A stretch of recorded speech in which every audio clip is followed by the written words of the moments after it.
Death is scary. I know because I've already gone through it. It's scary because you feel life drained out of you and you can't stop it.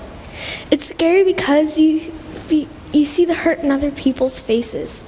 I knew my mother and father loved me, and I saw how much they cared about me. I even lied and told them that I was feeling better whenever I wasn't, because I saw the hope it brought to them. Death is also scary because you don't know what's next. Where do we go?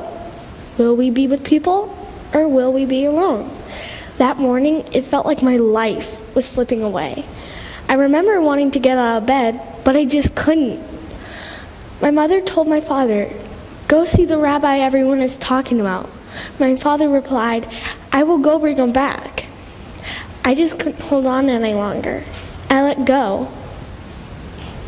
At dark, and I was alone.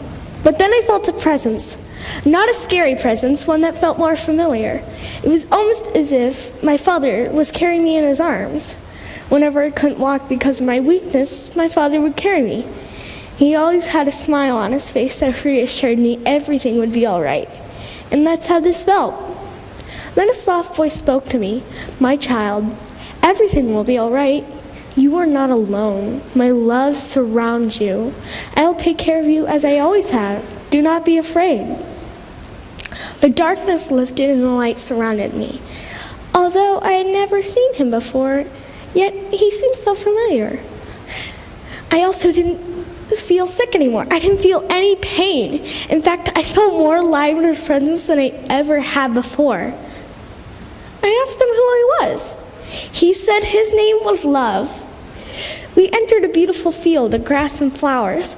Butterflies were everywhere and the sky was a beautiful blue. Although I had never been there before, it seemed that I had. I was overwhelmed with joy and felt so good. But then I remembered my parents, and then I felt sad. He said, "You will be with your parents again soon." That made me feel better, but I also didn't want to leave him. He said, although I am returning to my parents, that he would always be with me. I would never be afraid again. Not a death, not a sickness, nor anything else. Nothing would separate me from his love. He took both of my hands and said, "Little girl, get up." I realized I was back in my own bed, and Jesus was there in my room. My parents were crying for joy to see me alive again. And he whispered in my ear, "Remember, my love is always with you. I will always be with you." So I feel that's my mission, to share my story with everyone. Jesus loves you, and nothing can separate you from his love. There is nothing to fear.